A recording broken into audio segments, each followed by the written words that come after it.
guys, welcome to Sai English Institute. This is your Manoj sir, and we are going to study today new chapter. So let's start. Dear आज हम पढ़ने वाले हैं present continuous tense. पहले हम present continuous tense का means जानेंगे, उसके बाद उसकी डेफिनेशन। तो प्रेजेंट मीन्स होता है वर्तमान और कंटिन्यूस मीन्स लगातार, रेगुलर, और टेंस मीन्स काल। अर्थात प्रेजेंट कंटिन्यूस के अंतर्गत वे क्रियाएं आती हैं जो वर्तमान में लगातार हैं, चल रही हैं, कंटिन्यूस हैं, रेगुलर फॉर्म में हैं। जैसे कि इसकी डेफिनेशन से और अच्छी तरह से क्लियर हो रहा है। डेफिनेशन: इसके हिंदी वाक्यों के अंत में रहा है, रही है, खड़ा है, खड़े हैं, बैठा है, बैठे हैं, लेटा है, लेटे हैं, पढ़ा है, पढ़े हैं, डला है, डले हैं आदि शब्द आते हैं। अर्थात क्रिया का लगातार चल रहा होना पाया जाता है। मैं यहाँ एक बात और क्लियर कर दूं, जरूरी नहीं है कि रहा रही ही इस टेंस की पहचान हो। रहा रही के अलावा कई सेंटेंस ऐसे होते हैं जिनमें क्रिया कंटिन्यूस होती है, यानी वो प्रेजेंट कंटिन्यूस टेंस के होते हैं, इसके बावजूद भी उनमें रहा रही नहीं आता। जैसे कि खड़ा है, खड़े हैं, बैठा है, बैठे हैं, लेटा है, लेटे हैं, डला है, डले हैं, पड़ा है। जैसे कि राजू पेड़ के नीचे बैठा है, तो आप देख सकते हैं उसकी बैठने की क्रिया लगातार है। हालांकि वो बैठा हुआ है और ऐसा लग रहा है कि इसकी बैठने की क्रिया पूरी हो गई, लेकिन गौर से देखा जाए तो वो बैठा हुआ है, अर्थात उसके बैठने का जो पोस्चर है, जो पोजीशन है, वो अभी भी चल रहा है। और जब वो खड़ा होगा तब उसके बैठने की क्रिया समाप्त हो जाएगी और खड़े होने की क्रिया लगातार चलने लगेगी। तो ये कुछ ऐसी क्रियाएं हैं जो कंटिन्यूस तो है, अर्थात प्रेजेंट कंटिन्यूस टेंस के अंतर्गत तो आती हैं, लेकिन इसमें रहा रही नहीं आता। तो याद रखना है कि प्रेजेंट कंटिन्यूस टेंस के अंतर्गत वे क्रियाएं आती हैं जो वर्तमान में लगातार हैं, जो गति करती हुई दिखाई दे भी सकती हैं और नहीं भी। चलिए आगे चलते हैं इसकी हेल्पिंग वर्ब पर। तो इस टेंस की हेल्पिंग वर्ब 3 होती हैं: इज, एम, आर। इज का यूज होता है सिंगुलर। सिंगुलर का मीन्स होता है सिंगल। सिंगल मीन्स सिंगुलर, अर्थात जो सिंगल है वो सिंगुलर है और सिंगुलर है तो वो सिंगल है। तो इस प्रकार से सिंगुलर सब्जेक्ट होंगे उनके साथ हम इस का प्रयोग करेंगे। सिंगुलर सब्जेक्ट में ही, शी, नेम, इट आदि आते हैं। बात करते हैं दूसरी हेल्पिंग वर्ब की, जो है एम। एम का प्रयोग आई के साथ होता है, या ये समझिए कि आई के साथ एम का प्रयोग होता है प्रेजेंट कंटिन्यूस टेंस में। थर्ड हेल्पिंग वर्ब है आर। इसका प्रयोग प्लूरल के साथ होता है। प्लूरल मीन्स जो एक से अधिक है, अर्थात जो सिंगुलर नहीं है। जैसे कि you, they, we, names, Neha, Priya, ये सब स्टूडेंट्स, पीपल, फैमिली के बहुत सारे लोग आदि। बात करते हैं इसके नेक्स्ट पॉइंट मेन वर्ब की। इसकी मेन वर्ब फोर्थ फॉर्म होती है, जिसे आप सामान्यतः वर्ब की फर्स्ट फॉर्म में आईएनजी के नाम से जानते हैं। इसको थोड़ा सा और अच्छे तरीके से नीचे एग्जाम्पल से समझने की कोशिश करते हैं। जैसे कि मैंने बताया कि प्रेजेंट कंटिन्यूस टेंस का मतलब होता है कि वे क्रियाएं जो प्रेजेंट में कंटिन्यूस हैं, जो प्रेजेंट में लगातार है। देखिए पहले एग्जाम्पल से, वह कॉलेज जा रहा था। आप इसमें देख सकते हैं क्रिया इसमें लगातार तो है, वह कॉलेज जा रहा था, यानी उसकी जाने की क्रिया लगातार, पर वो क्रिया प्रेजेंट में नहीं है बल्कि वो पास्ट में है। अर्थात वह कॉलेज जा रहा था, यानी वो क्रिया लगातार कर रहा था पर पास्ट में। तो इस प्रकार से ये प्रेजेंट कंटिन्यूस का एग्जाम्पल नहीं हुआ। यानी केवल रहा रही होने से प्रेजेंट कंटिन्यूस नहीं होगा, बल्कि प्रेजेंट कंटिन्यूस का मतलब है वो क्रिया लगातार तो हो लेकिन प्रेजेंट यानी वर्तमान के समय में। दूसरे एग्जाम्पल से और क्लियर होगा, वह कॉलेज जा रहा। आप देख सकते हैं यहाँ क्रिया लगातार चल रही है, वह कॉलेज जा रहा है, और जाने की क्रिया भी वर्तमान में चल रही है, यानी वह कॉलेज जा रहा है अर्थात उसकी जाने की क्रिया अभी वर्तमान में चल रही है। तो इस प्रकार से दूसरे नंबर का जो एग्जाम्पल है वो प्रेजेंट कंटिन्यूस का हो गया। थर्ड एग्जाम्पल देखिए, वे कॉलेज जा रहे थे। वे बहुत हैं और वे जाने की क्रिया लगातार कर रहे हैं, पर वो क्रिया पास्ट में हो रही है। तो ये एग्जाम्पल भी प्रेजेंट कंटिन्यूस टेंस का नहीं है, बल्कि ये पास्ट कंटिन्यूस टेंस का एग्जाम्पल है।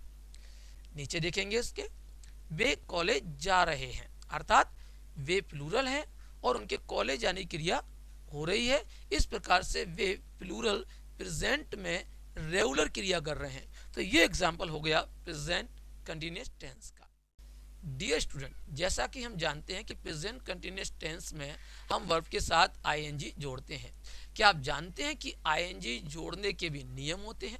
तो आज हम यही पढ़ने वाले हैं कि आईएनजी किसी वर्ब में जोड़ते समय हमें 4 रूल्स को फॉलो करना होता है। First rule, by just adding ING at the ending of verb. हम ये जानते हैं कि जब हम किसी वर्ब को फोर्थ फॉर्म बनाते हैं तो उसके वर्ब के लास्ट में आईएनजी जोड़ देते हैं। ये सामान्यतः रूल है। देखिए, जैसे कि गो में आईएनजी जोड़ा, गोइंग हो गया, ये हमारी फोर्थ फॉर्म हो गई। प्ले में आईएनजी जोड़ा, प्लेइंग हो गया, ये हमारी फोर्थ फॉर्म हो गई। वॉच में आईएनजी जोड़ा, वॉचिंग फोर्थ फॉर्म हो गई। कुक में आईएनजी जोड़ा, कुकिंग फोर्थ फॉर्म हो गई। ये रूल फर्स्ट हो गया। रूल सेकेंड देखिए, बाय रिमूविंग ई। आप ये जानते होंगे कि जब किसी सिंगुलर वर्ब के लास्ट में, अर्थात जब किसी वर्ब के लास्ट में ई दिया होता है, ध्यान से सुनिएगा, जब किसी वर्ब के लास्ट में ई दिया होता है तो उस वर्ब के साथ एंड में आईएनजी जोड़ते समय उस ई को हटा देते हैं, उस लेटर ई को हटा देते हैं, उसके बाद आईएनजी जोड़ी जाती है। जैसे आप देख सकते हैं, मेक फर्स्ट फॉर्म है, मेक में ई दिया है और जब आईएनजी जोड़ेंगे तो इसको ई को हटा देंगे और हो जाएगा हमारा मेकिंग। तो आप देख सकते हैं मेकिंग में MEKING दिया है, ई नहीं दिया। इसी प्रकार से बेक में आईएनजी जोड़ेंगे तो बेकिंग हो जाएगा, फोर्थ फॉर्म बन जाएगा लेकिन ई हट जाएगी। टेक में आईएनजी जोड़ेंगे, ई हटेगा और टेकिंग हो जाएगा। स्माइल में हम आईएनजी जोड़ेंगे और ई हटेगा और स्माइलिंग हो जाएगा और ये हमारी फोर्थ फॉर्म हो गई। ये रूल सेकंड हो गया। चलिए रूल थर्ड देखिए, by using by plus ING in place of I. ये बहुत ही इंपॉर्टेंट पॉइंट है, इसे ध्यान से सुनिएगा। जब किसी वर्ब के लास्ट में आई ई दिया हो, मैं एक बार फिर रिपीट कर रहा हूं, जब किसी वर्ब के लास्ट में आई ई दिया हो तो उस वर्ब में आईएनजी जोड़ते समय उस लास्ट में आए हुए आई ई को हम हटा देते हैं और उसके स्थान पर लेटर वाई लिखकर आईएनजी जोड़ते हैं। जैसे देख सकते हैं हम, टाई आई ई दिया है तो जब इसमें आईएनजी जोड़ेंगे तो जो आई और ई है ये हट जाएगा और इसकी जगह आ जाएगा वाई और फिर हम जोड़ेंगे आईएनजी। तो इस प्रकार हो जाएगा टाई का टाइम। इसी प्रकार से डाई में आई ई हटेगा, उसके स्थान पर वाई आएगा और वाई के साथ आईएनजी जोड़ेंगे, इस प्रकार हो जाएगा डाइंग। और इसी प्रकार से लाई का लाइन। तो ये बहुत इंपॉर्टेंट पॉइंट था। अब लास्ट हमारा फोर्थ पॉइंट है,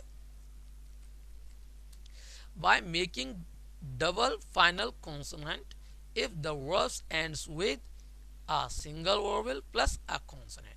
अर्थात यदि किसी वर्ब के लास्ट में एक कॉन्सोनेंट दिया है और कॉन्सोनेंट से देख सकते हैं एक कॉन्सोनेंट दिया है और कॉन्सोनेंट से ठीक पहले एक वोवेल दिया है, सिर्फ एक वोवेल। जब एक वोवेल दिया हो कॉन्सोनेंट से ठीक पहले तो उस वर्ब में आईएनजी जोड़ते समय उस कॉन्सोनेंट को जो लास्ट में आ रहा है उस कॉन्सोनेंट को डबल करते हैं, उसके बाद आईएनजी जोड़कर उस वर्ब को फोर्थ फॉर्म बनाते हैं। देखिए मैं इसको एक बार और रिपीट करूंगा आपके लिए। जब किसी वर्ब के लास्ट में एक कॉन्सोनेंट दिया हो और कॉन्सोनेंट से ठीक पहले एक वोवेल दिया हो तो आईएनजी जोड़ते समय अर्थात उस वर्ब को फोर्थ फॉर्म बनाते समय हम उस लास्ट के कॉन्सोनेंट को डबल करेंगे फिर आईएनजी जोड़ेंगे। इस प्रकार से हमारी वर्ब की फोर्थ फॉर्म बन जाएगी। एग्जाम्पल से और क्लियर हो जाएगा। रन में देख सकते हैं एन एक कॉन्सोनेंट है, उससे ठीक पहले एक वोवेल यू आया है। अब मैं इसको फोर्थ फॉर्म बनाऊंगा तो मैं एन यानी कॉन्सोनेंट को डबल करूंगा फिर उसके बाद आईएनजी जोड़ूंगा। तो इस प्रकार हो गया रनिंग। ठीक इसी प्रकार से ट्रेवल में देखिए, एल एक कॉन्सोनेंट है, उससे पहले ठीक एक वोवेल है, मैंने आईएनजी जोड़ते समय एल को डबल कर दिया। कट में भी मैंने वही किया, टी डबल हो गई और इस प्रकार से कटिंग फोर्थ फॉर्म हो गई। स्टॉप में भी डबल पी हो गया और ये आईएनजी लग गया। इस प्रकार से हमारा फोर्थ फॉर्म बनके तैयार हो गया। आई एम श्योर ये थोड़ा सा डिफरेंट पॉइंट होगा जो आपने पहले पढ़ा होगा, लेकिन थोड़ा सा ये एडवांस रहा। चलिए अब हम और आगे पढ़ते हैं। देखिए मैं फिर आपसे क्लियर कर दूं, यहाँ पर ये जो चैप्टर आप पढ़ रहे हैं ये प्रेजेंट कंटिन्यूअस टेंस का एडवांस लेवल नहीं है, ये सबसे जीरो लेवल का या बेसिक लेवल है। एडवांस लेवल के लिए हम अलग से वीडियो बनाएंगे, जिसका लिंक मैं डिस्क्रिप्शन में दे दूंगा, आप उसमें देख सकते हैं। तो ध्यान रखिएगा, ये बेसिक लेवल है, तो इसको आप पहले अच्छी तरह समझिएगा। और एक बात और कहूँगा, आगे जो हम पढ़ने वाले हैं स्ट्रक्चर, ये स्ट्रक्चर पढ़ने वाले हैं, इसके लिए मैंने अलग से एक बेहतर वीडियो बनाई हुई है जो 3 पार्ट में बनी हुई है, जहां पर मैंने सेंटेंस के एक एक पार्ट को एक्सप्लेन किया हुआ है। मैंने ये बताया हुआ है कि स्ट्रक्चर क्या होते हैं, किस तरीके से बनाए जाते हैं, affirmative, negative, single interrogative, double interrogative, single interrogative plus negative, double interrogative plus negative structure कैसे बनाए जाते हैं, सब्जेक्ट क्या होता है, हेल्प वर्ब क्या होती है, एम भी क्या होता है, ऑब्जेक्ट, प्लेस, टाइम, कहाँ, कब, कैसे, कब लगाते हैं, किस स्थिति में लगाते हैं, सिंगल इंट्रोगेटिव क्या है, डबल इंट्रोगेटिव के अलावा डायरेक्ट ऑब्जेक्ट क्या है, इनडायरेक्ट ऑब्जेक्ट, ये सारे पॉइंट हम पहले ही क्लियर कर चुके हैं। अगर आपको यहाँ पर किसी प्रकार का कोई डाउट होता है किसी स्ट्रक्चर को लेकर, तो आप पिछली वीडियो को जरूर देखें, मैंने उनके लिंक डिस्क्रिप्शन में दे दिए हैं, तो आप पहले उन्हें देखें, उसके बाद दोबारा इन्हें देख सकते हैं, तो और अच्छी तरह से समझ में आएगा। चलिए अब हम अपने पॉइंट पर वापस आते हैं। अब हम पढ़ने वाले हैं प्रैक्टिस स्ट्रक्चर और सेंटेंस बनाने की प्रक्रिया। तो सबसे पहले तो हम ये जानते हैं कि किसी भी सेंटेंस को हमने मेनली 6 पार्ट में बांटा है, affirmative, negative, single interrogative plus negative, double interrogative plus negative. इस प्रकार से हमारे 6 पार्ट हो गए हैं। यहाँ पर हम केवल मेनली 4 पार्ट को ही पढ़ेंगे। चलिए स्टार्ट करते हैं। पहला अफर्मेटिव, ये हम प्रैक्टिस कर रहे हैं क्योंकि अभी हमने केवल ये पढ़ लिया कि सिंगुलर क्या है, प्लूरल क्या है। हम सीखेंगे किस प्रकार से उन्हें सब्जेक्ट के साथ यूज करते हैं। तो पहला हमारा स्ट्रक्चर है अफर्मेटिव। देखिए अफर्मेटिव का मतलब होता है स्वीकारात्मक।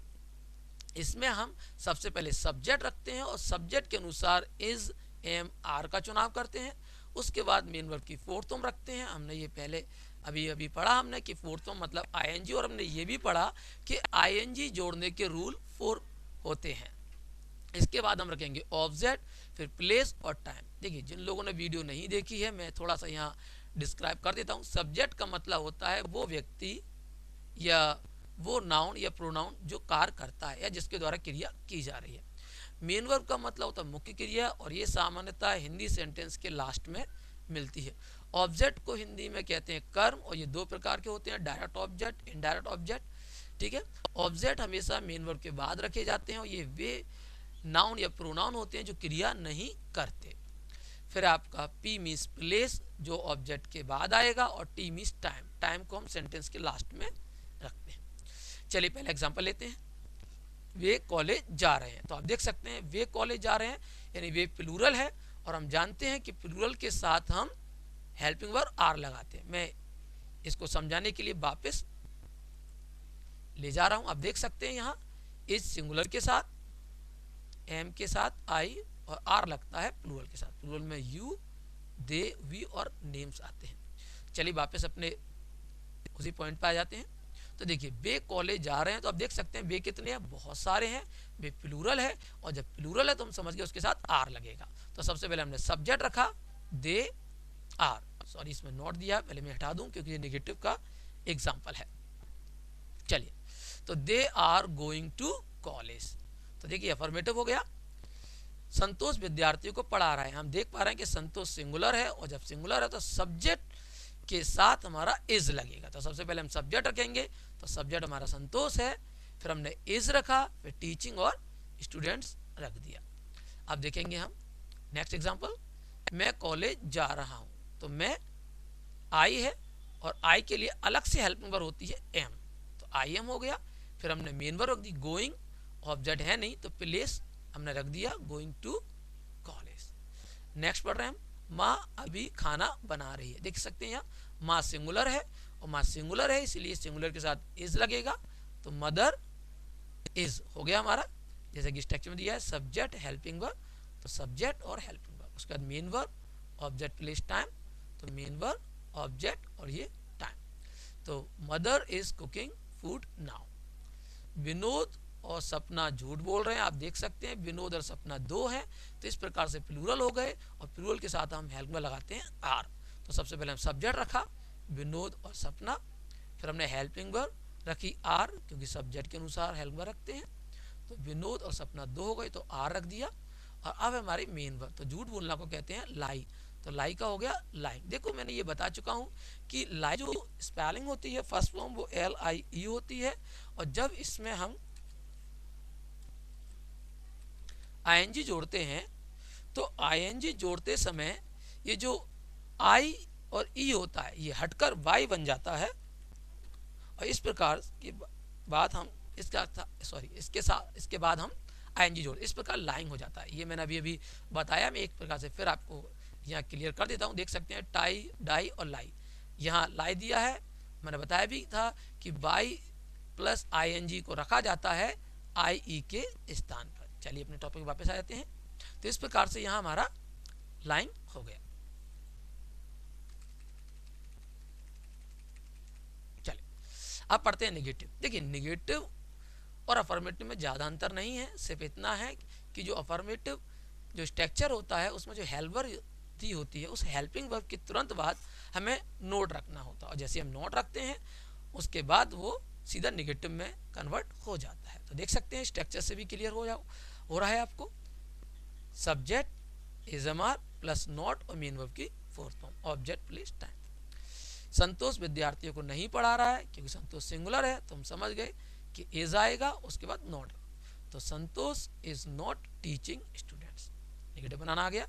वे कॉलेज नहीं जा रहे हैं, क्योंकि वे प्लूरल है तो वे को कहते हैं दे, तो दे आ गया, उसके बाद आर आ गया, और फिर ये नेगेटिव है तो नॉट आ गया। गोइंग टू कॉलेज, याद रखिएगा नॉट हमेशा हेल्पिंग वर्ब के बाद और मेन वर्ब से पहले आता है।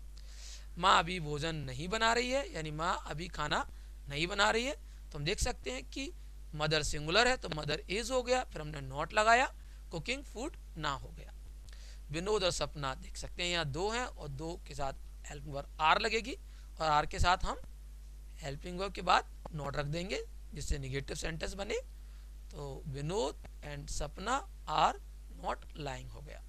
लाइंग को मैं पहले ही एक्सप्लेन कर चुका हूँ, ऊपर देख सकते हैं। मैं कॉलेज नहीं जा रहा हूँ, तो मैं मतलब आई, और आई के साथ अलग से हेल्प में लगती है एम, और नेगेटिव है तो नॉट लग गया, और गोइंग टू कॉलेज। इस प्रकार से अफर्मेटिव नेगेटिव क्लियर हो गया। हम पढ़ते हैं नेक्स्ट इंट्रोगेटिव। देखिए मैं बता चुका हूँ इंट्रोगेटिव दो प्रकार के होते हैं, सिंगल और डबल इंट्रोगेटिव। अगर आपको कोई डाउट है तो मैं पहले ही बता चुका हूँ कि मैंने नीचे डिस्क्रिप्शन में लिंक दे दी है, वहाँ पर आप सेंटेंस जो चैप्टर है उसमें जाकर इसको बहुत अच्छे तरीके से डिटेल से समझ सकते हैं, आप अंदाज़ा लगा सकते हैं। सेंटेंस के ऊपर, स्ट्रक्चर के ऊपर 3 वीडियो बनी है, तो निश्चित ही है बहुत बेहतर तरीके से और एक एक पॉइंट को लेकर मैंने पॉइंट टू पॉइंट डिस्क्राइब किया हुआ है ताकि आपको अच्छे तरीके से समझ में आए। देखिए मैं पहले ही आपको क्लियर कर रहा हूँ, मैंने स्ट्रक्चर पहले एक्सप्लेन किए, उसके बाद मैं सेंटेंस और टेंस पढ़ा रहा हूँ ताकि आप उन्हें देखें, उसके बाद आप इस स्ट्रक्चर को या टेंस पढ़ें। आई एम श्योर आपको ये समझ में आ रहा होगा। चलिए, सिंगल इंट्रोगेटिव का मतलब होता है हिंदी के बेस सेंटेंस जिनके स्टार्टिंग में क्या शब्द आता है और जिनके हिंदी में क्या शब्द पहले आता है वो सिंगल इंट्रोगेटिव कहलाते हैं। और जब उनकी इंग्लिश बनाई जाती है तो उस इंग्लिश सेंटेंस को बनाते समय सब्जेक्ट के अनुसार आई हुई हेल्पिंग वर्ब को हम सब्जेक्ट से पहले रख देते हैं। जैसे कि आप एग्जांपल से देख सकते हैं, पहले स्ट्रक्चर से देखिए, इज एमआर प्लस सब्जेक्ट आया, यानी जो ऊपर वाले केसेस में जो हमने पढ़ा था अफर्मेटिव और नेगेटिव में सब्जेक्ट के बाद हेल्पिंग वर्ब आ रही थी, जबकि सिंगल इंट्रोगेटिव में हेल्पिंग वर्ब सब्जेक्ट से पहले आ जाते हैं। और जब सब्जेक्ट से पहले हेल्पिंग वर्ब आ जाते हैं तो सिंगल इंट्रोगेटिव हो जाता है और उसकी हिंदी में क्या शब्द पहले आ जाता है। तो इस प्रकार हम कह सकते हैं कि यदि किसी हिंदी सेंटेंस में क्या शब्द पहले आ रहा है तो उस सेंटेंस की इंग्लिश बनाते समय हेल्पिंग वर्ब पहले आएगी, या यदि कोई इंग्लिश सेंटेंस दिया हुआ है और उसमें हेल्पिंग वर्ब पहले आई है, इसका मतलब यह है कि उसकी हिंदी में बनाते समय या उसकी हिंदी सेंटेंस बनाते समय या उसके हिंदी सेंटेंस में क्या शब्द पहले आया होगा। जैसे कि देख सकते हैं एग्जाम्पल में, क्या वे कॉलेज जा रहे हैं, तो देखिए क्या शब्द पहले आ रहे हैं, तो वे प्लूरल है और प्लूरल के अनुसार हेल्पिंग वर्ब जो आर है वो पहले आई हुई है, तो are they going to college और क्वेश्चन मार्क आ गया। ठीक उसी प्रकार से क्या संतोष विद्यार्थी को पढ़ा रहा है, क्या पहले आ रहा है, इसीलिए इसकी हेल्प वर्ब पहले आएगी, और क्योंकि संतोष सिंगुलर है और हम जानते हैं कि सिंगुलर के साथ हेल्पिंग वर्ब इज आती है, तो निश्चित ही है कि इसके इंग्लिश सेंटेंस में इज पहले आया होगा, उसके बाद संतोष आया होगा। तो देख सकते हैं एग्जाम्पल में भी, is Santosh teaching student. Next example देखिए, क्या वह खिलौने बना रहा है, तो वह कौन, सिंगुलर है, और हम जानते हैं कि जब सिंगुलर सब्जेक्ट होता है तो उसके साथ हेल्पिंग वर्ब इज आती है, और जब क्या पहले आता है तो हेल्पिंग वर्ब पहले आती है। इस प्रकार से इसके इंग्लिश सेंटेंस को हम जब बनाएंगे तो हम जान जाएंगे कि इससे पहले इज रखना है, अर्थात सब्जेक्ट से पहले हमें इसका प्रयोग करना है। तो आप देख सकते हैं मैंने एग्जाम्पल में ही यानी सब्जेक्ट से पहले इसका प्रयोग किया हुआ है, तो इज ही मेकिंग टॉयज और क्वेश्चन मार्क का प्रयोग किया हुआ है। क्या मैं आपसे झूठ बोल रहा हूँ, देखिए क्या शब्द पहले आया है, और मैं एक सब्जेक्ट है तो मैं के साथ लगता है एम, क्योंकि क्या शब्द पहले आया है तो एम आई से पहले आएगा, और देख सकते हैं एग्जाम्पल में भी पहले आया है, तो एम आई लाइंग यू, क्या मैं आपसे झूठ बोल रहा हूँ। नेक्स्ट एग्जाम्पल देखते हैं, क्या तुम फिल्म देख रहे हो, देखिए देख सकते हैं इसमें क्या शब्द पहले आ रहा है और तुम सब्जेक्ट है, और क्योंकि तुम सब्जेक्ट प्लस प्लूरल है, और हम जानते हैं कि तुमको कहते हैं यू, और यू के साथ लगता है आर, तो इसके इंग्लिश में आर पहले आएगा, तो देखिए यहाँ आर पहले आया है, तो are you watching a movie और क्वेश्चन मार्क। बच्चों इस प्रकार से हमने सीख लिया सिंगल इंटरोगेटिव। अब हम पढ़ने वाले हैं डबल इंटरोगेटिव। देखिए डबल इंटरोगेटिव को ज़्यादा एक्सप्लेन नहीं करूंगा, मैं बता चुका हूँ कि मैंने इसके लिए वीडियो बनाई हुई है, लिंक डिस्क्रिप्शन में दिया हुआ है, आप वहाँ पर जाकर लिंक को क्लिक करके उस वीडियो को अच्छी तरह से देख सकते हैं, जिसमें मैंने सिंगल, डबल और सिंगल इंटरोगेटिव प्लस नेगेटिव और डबल इंटरोगेटिव प्लस नेगेटिव को अच्छी तरह से डिस्क्राइब किया हुआ है। तो टॉपिक पर वापस आते हैं। डबल इंटरोगेटिव में सबसे पहले क्वेश्चन वर्ड आता है, उसके बाद इज एम आर यानी हेल्पिंग वर्ब, उसके बाद सब्जेक्ट, फिर मेन वर्ब की फोर्थ फॉर्म, उसके बाद ऑब्जेक्ट, प्लेस और टाइम आएगा। तो सबसे पहले तो हमें क्वेश्चन वर्ड चाहिए। देखिए क्वेश्चन वर्ड क्या होता है मैं समझा देता हूँ, इसके लिए मैं अलग से वीडियो बना दूंगा। क्वेश्चन वर्ड का मतलब होता है वो प्रश्न जिसका आंसर, देखिए मैं क्वेश्चन वर्ड की बात कर रहा हूँ, सिंगल इंटरोगेटिव की नहीं, ऐसा सेंटेंस हिंदी का या इंग्लिश का जिसका आंसर हाँ या ना से नहीं दिया जाएगा, यानी जिसका आंसर यस और नो से नहीं दिया जाएगा। जैसे कि ऊपर एग्जांपल देख सकते हैं, क्या वे कॉलेज जा रहे हैं, ये सिंगल इंटरोगेटिव, इसका आंसर हाँ या ना में आएगा। क्या वो कॉलेज जा रहे हैं, तो हम आंसर देंगे हाँ वे कॉलेज जा रहे हैं, अथवा हम आंसर देंगे वे कॉलेज नहीं जा रहे हैं। जबकि डबल इंटरोगेटिव में जो क्वेश्चन आता है उसका आंसर यस या नो अर्थात हिंदी में हाँ या ना से नहीं दिया जाता, बल्कि वो जो क्वेश्चन पूछा गया है उससे रिलेटेड जो वर्ड होगा, जो शब्द होगा, उसी शब्द से आंसर दिया जाएगा। जैसे कि एग्जाम्पल में देखिए, वह कहाँ जा रहा है, तो कहाँ जो वर्ड है या कहाँ जो शब्द है दरअसल वो स्थान को दर्शा रहा है, और जब इसका आंसर दिया जाएगा तो किसी स्थान से दिया जाएगा। तो इस प्रकार के जो क्वेश्चन होते हैं ये डबल इंटरोगेटिव कहलाते हैं। ये तरीका ही हो गया। दूसरा तरीका जो सिंगल इंटरोगेटिव से अलग करने का वो है क्वेश्चन वर्ड। इसके जो क्वेश्चन वर्ड होंगे वो दरअसल स्टार्टिंग में नहीं बीच में आएंगे, जैसे इसमें लिखा है क्या वे कॉलेज जा रहे हैं, जबकि डबल इंटरोगेटिव में कब, क्यों, कहाँ, कैसे बीच में आएंगे। जैसे आप देख सकते हैं यहाँ पर कहाँ शब्द सब्जेक्ट के बाद यानी बीच में आया है, इसे कहते हैं डबल इंटरोगेटिव। बाकी मैंने बता चुका हूँ कि इसका अधिक डिटेल मैंने वीडियो में दिया हुआ है, तो प्लीज़ आप उसे ज़रूर देखें। अगर समझ में नहीं आ रहा है, समझ में आ रहा है तो कोई दिक्कत ही नहीं। अब सबसे पहले हम क्वेश्चन वर्ड रखेंगे, क्वेश्चन वर्ड के बाद हेल्पिंग वर्ड रखेंगे, फिर सब्जेक्ट रखेंगे। याद रखिएगा हेल्पिंग वर्ड सब्जेक्ट के अनुसार ही यूज होगी। तो सबसे पहले हम कहाँ की इंग्लिश रखेंगे, कहाँ कहते हैं वेयर, क्योंकि सब्जेक्ट सिंगुलर है तो हमने सिंगुलर के अनुसार हेल्पिंग वर्ब इज रखा। तो where is going, where is he going, क्योंकि ही हमारा सब्जेक्ट है। तो हमने सबसे पहले क्वेश्चन वर्ड रखा, क्वेश्चन वर्ड रखा, फिर हेल्प वर्ब रखी, हेल्प वर्ब रख दी हमने, फिर सब्जेक्ट रखना चाहिए तो सब्जेक्ट रखा, फिर मेन वर्ब रखनी चाहिए तो मेन वर्ब रख दिया। ऑब्जेक्ट प्लेस टाइम हिंदी में ही नहीं है तो इसलिए इंग्लिश में नहीं आए।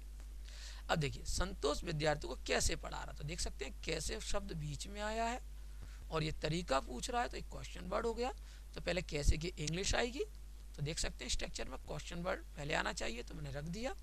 अब संतोष हमारा सब्जेक्ट है, वो सिंगुलर है तो उसके अनुसार मैंने इज और संतोष रखा। फिर मुझे मेन वर्ब रखना चाहिए तो मैंने मेन वर्ब रखा। फिर ऑब्जेक्ट रखना चाहिए तो मैंने ऑब्जेक्ट स्टूडेंट रख दिया। मैं यहाँ थोड़ा सा और क्लियर करूँगा, जो काम करता है वो सब्जेक्ट है, जो काम नहीं करता वो ऑब्जेक्ट है। संतोष विद्यार्थी को कैसे पढ़ा रहा है, तो पढ़ाने का काम संतोष कर रहा है इसलिए संतोष की इंग्लिश मैंने सब्जेक्ट के स्थान पर रखी। और बच्चों को पढ़ाया जा रहा है, बच्चे क्रिया नहीं कर रहे हैं इसलिए मैंने ऑब्जेक्ट के स्थान पर स्टूडेंट को लिखा है। तुम कौन सी फिल्म देख रहे हो, देखो कौन सी फिल्म, ये पूरा एक क्वेश्चन वर्ड है तो पहले कौन सी फिल्म की इंग्लिश आएगी, यानी क्वेश्चन वर्ड की इंग्लिश आएगी। कौन सी फिल्म को कहते हैं, विच मूवी। तुम प्लूरल है तो उसके अनुसार आ गया आर यू और फिर वॉचिंग। इसी प्रकार से वाक्य खिलौने क्यों बना रहा है, तो why is he making toys. आप मुझसे झूठ क्यों बोल रहे हैं, तो क्यों की इंग्लिश आएगी पहले, तो why are you lying me. I am sure आपको अच्छी तरह समझ में आया होगा मेरे बच्चों। और अगर आपको कोई डाउट है तो मैं एक बात और कहूँगा, एक बार वीडियो को रिवाइज करके ज़रूर देखें। इसके बाद फिर नहीं आता तो फिर मैं आपके लिए तैयार हूँ आपकी मदद करने के लिए। बच्चों ये तो मेरी तरफ से हेल्प हुई आपकी थोड़ी सी, यहाँ मैंने आपको बनाना सिखाया। अब ये तो रहा मेरी तरफ से थोड़ी बहुत मेहनत। अब आपके लिए मैं नीचे कुछ क्वेश्चंस दे रहा हूँ हिंदी से इंग्लिश बनाने के लिए, आप उन्हें सॉल्व करें। Now practice yourself. Practice paper 1 इसे सॉल्व करें आप। प्रैक्टिस पेपर 2 इसे सॉल्व करें। दोनों को सॉल्व कीजिए। इनके आंसर की लिंक मैंने डिस्कशन में दे दी है, आप वहां से अपने आंसर इनके साथ मैच कर सकते हैं। अगर आपको कोई डाउट है तो आप मुझे कमेंट बॉक्स पर कमेंट कर सकते हैं। Thank you for watching. Please channel को लाइक करें, शेयर करें, सब्सक्राइब करें और बेल आइकन दबाना ना भूलें ताकि मेरे आने वाली सभी न्यू वीडियोस का नोटिफिकेशन आपको टाइम टू टाइम मिलता रहे। Thank you, have a nice day, goodbye, take care.